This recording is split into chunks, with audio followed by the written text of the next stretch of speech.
The world is divided into 4 spheres, each sphere divided among continents and nations. Nations are divided by borders and interests. These interests divide the news. We examine the impact of these divisions on people and power. This is Imaginary Lines.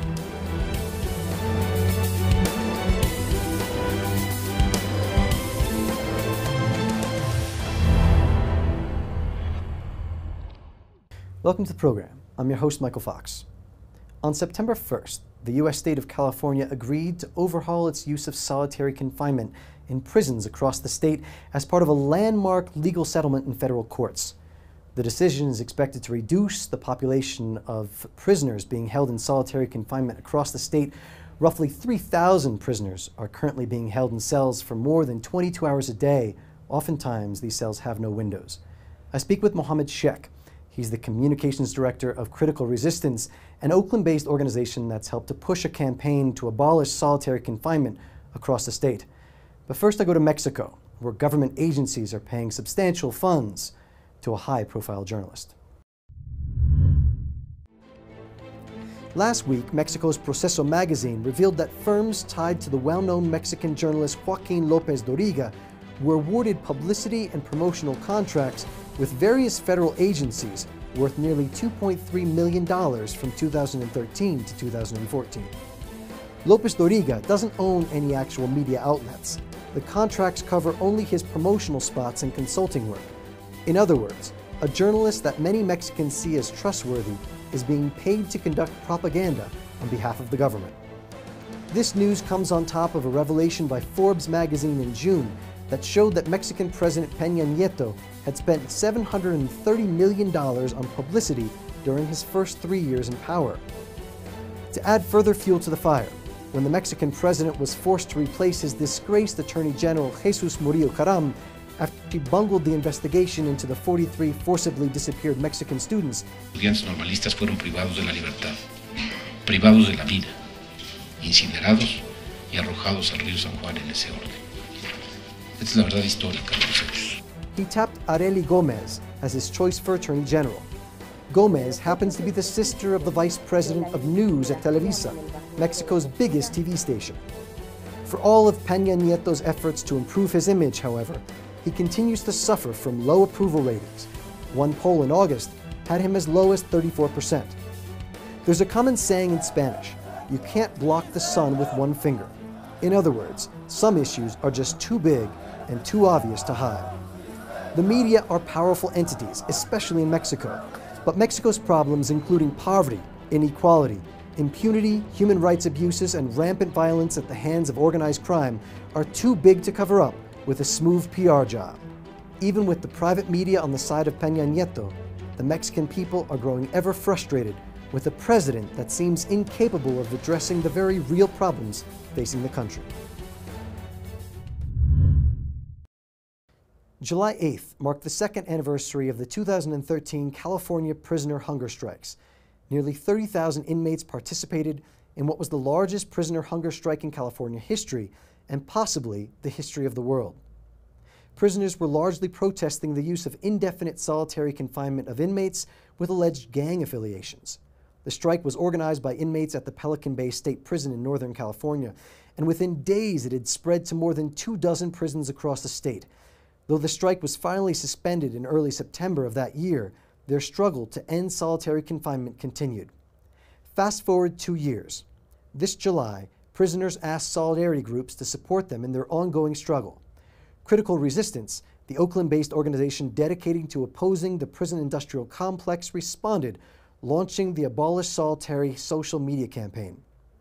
Less than 2 months later, California agreed to a legal settlement between the state and a group of inmates from Pelican Bay who have been in isolation for 10 years or more. The settlement is set to revamp the system of solitary confinement in California and could set a precedent for other states. Mohammed Sheikh is the Media and Communications Director at Critical Resistance. Mohammed, thank you so much for joining me on Imaginary Lines. Yeah, thanks for having me. Mohammed, how did this victory come about, and what does it mean? So basically, based on what you were saying, we really recognize that this victory is directly related to the hunger strikes of 2011 and 2013. And that was initiated by prisoners that had been in solitary confinement, and they were demanding an end to the indeterminate sentences. They were demanding an end to the gang validation debriefing process, which actually this settlement does away with. So when we look at this victory, it's the settlement that happened this year. This victory is actually put into context of a much larger struggle that has been initiated, that has been led and really organized by prisoners, as well as family members on the outside that really took up the struggle as well. Mohammed, why is solitary confinement so widespread? And what's the real impact on the prisoner undergoing this intense treatment? Yeah, solitary confinement, was really became a practice that was used in the 70s and 80s as a way to suppress prisoner organizing. I mean, it really became a widespread practice, after George Jackson, after Attica in 71. And this was a way to really crack down on prisoners that were politically organizing and agitating on the inside. And the impacts that it has on individuals is extreme. I mean, you have the UN Special Rapporteur on Torture that said that 15 days, consecutive days in isolation amounts to torture and can have irreversible damage on somebody's mental state. And so you are literally putting somebody in a parking lot size cell with, in the case of Pelican Bay and many Supermax prisons, that means no windows, and they have no access to any kind of human contact besides, of course, a prisoner putting shackles on them to take them out for yard time. And you have these people that have been put in solitary confinement for decades. I mean, we're talking about like solitary as torture as just being, 15 consecutive days or a month amount of time that has significant and irreversible impacts. But here we have people that have been 5 years, 10 years, 20, 30 years in solitary confinement. It's sickening that we have a system that's supposed to be about rehabilitation, but this seems like the exact opposite. Exactly. It is the exact opposite. I mean, you have people that once, if they are released from solitary confinement and back into the community, they have no way of relating to humans anymore. They have extreme problems in being able to, have normal social communication.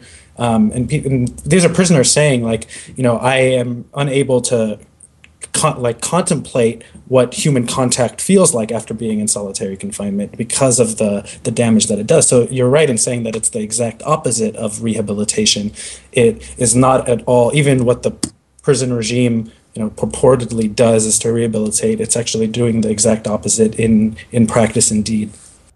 And Mohammed, what's your analysis of the media coverage? How has it been around your campaign, this victory, and also solitary confinement in general? With regards to solitary, so just to show really the significance of the 2011 and 2013 hunger strikes, before the hunger strikes, you had the media basically mimicking everything that CDCR was saying, the California Department of Corrections and Rehabilitation, where they were using things like gang leaders or worst of the worst, and weren't even admitting, CDCR wasn't even admitting their use of solitary. They don't even say, like, we use solitary confinement. They'll call it the shoe. And so the mainstream media mainly was basically just mimicking CDCR's language. After the hunger strikes, after over 30,000 prisoners took part in refusing meals, and Critical Resistance kind of served as the media house for the hunger strikes, we really pushed out the messaging of the prisoners, pushed out their language, what they were saying, and that became impossible to ignore. And so then now you had the media starting to really shift the way that they're talking about this, talking about solitary confinement, that it actually exists, that these people aren't the worst of the worst. Hey, look, they're putting out these demands for human rights and dignity, that the practice of putting somebody in solitary was based on this whole process that was completely racist, was completely discriminatory, and basically criminalized everyday behavior that you and I would be placed in solitary. Just like having a book by George Jackson, or having an Aztec drawing, or things like that. So the media started seeing that and really started to shift, but it really took a couple of years for that to take hold. The hunger strikes were the main vehicle for that shift to happen. And so that's where it's at now. You still have some of the mainstream media refer to people in solitary as the gang leaders or the shot callers or all that kind of racially charged the language. But for the most part, it has shifted due in large part because of the hunger strikes. Well, Mohammed, thank you so much for joining me on Imaginary Lines. It's been a pleasure. Thank you. Thanks so much for having me. And now to the United States, where the media is omitting some key information on the U.S. role in Syria's internal conflict. Russia's recent pledge of support for Syria has been all over the U.S. news lately, as have reports on Obama's, quote, failed Syrian policy. But something has been left out.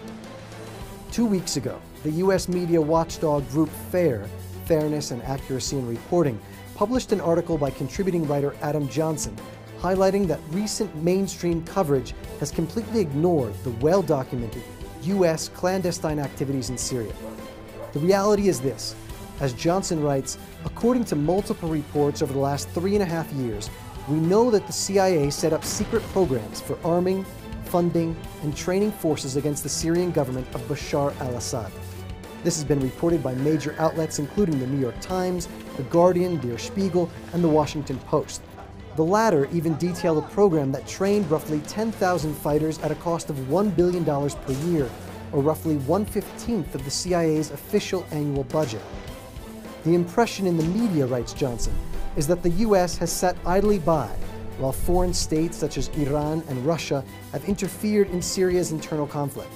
An idle U.S. is certainly not what folks on the ground in Syria see, and while U.S. government agencies can't acknowledge clandestine CIA operations, the media should do its best not to ignore the past and let history be rewritten.